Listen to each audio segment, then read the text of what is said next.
The Carnegie Institute is an intergovernmental organization with 11 member countries and established to promote. Царес институты, оны біз ашық айтатын болсақ, ол Орталық Азия аймақтық экономикалық ынтымақтастық институты.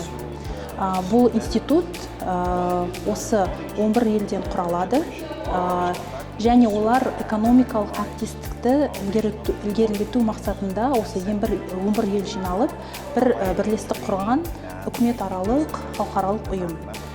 Институт келесі бағыттар бойынша жұмыс істейді. Оның біріншісі ол білімді қалыптастыру, яғни өңірлік экономикалық мәселелер бойынша зерттеулер мен талдаулар жүргізу.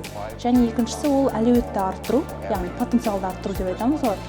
Карекке мүше елдердегі осы әлеуетті оқыту және техникалық жағынан дамытып көрсету. Және білімді қалыптастыру деп айтсақ болады. Мысалы, зерттеу нәтижелерін және тәжірибелерді тарату. Карек институты сонымен қатар негізгі оның 5 бағыты бар. Оның біріншісі экономикалық және қаржылық тұрақтылық.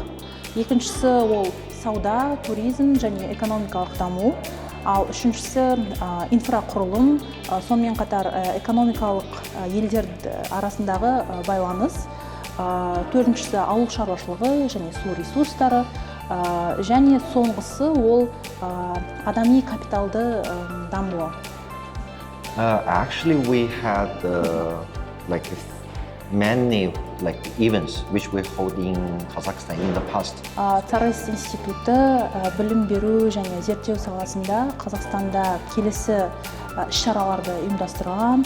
Оның біріншісі AI for Sustainable Development деп айтамыз. Оны қысқаша қазақша аударып айтатын болсақ, тұрақты даму үшін жасанды интеллектіні пайдалану, өнеркәсіптік және инклюзивті нәтижелерді ілгеріту деп айтсақ та болады. Сол бойынша олар онлайн саяси іс-шара ұйымдастырған.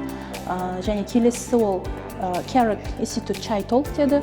Ол жасанды интеллект арқылы жол инфрақұрылымын басқарудың жаңа тәсілдері тақырыбында талқылау ұйымдастырған. Келесісі ол шекара аралық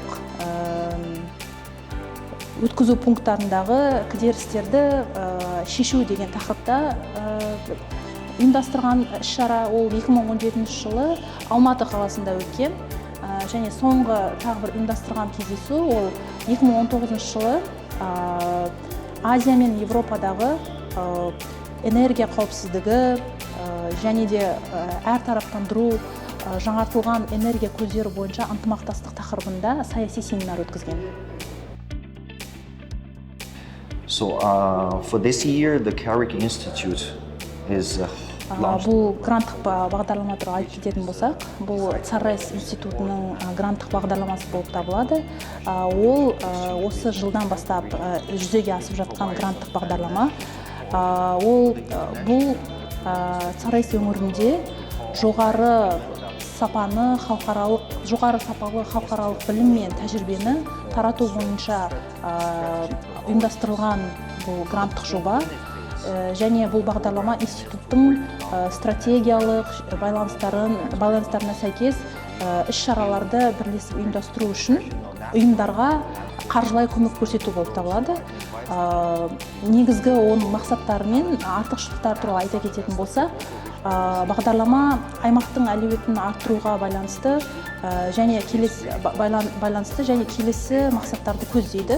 Оның біріншісі айта кететін болсақ, қаржылық кедергілерді жою.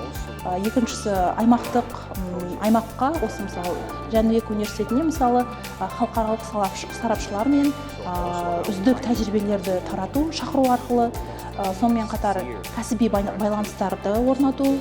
Мысалы осындай халықаралық сарапшылар келіп отыр, осылай кәсіби байланыс жасап жатырмыз біз.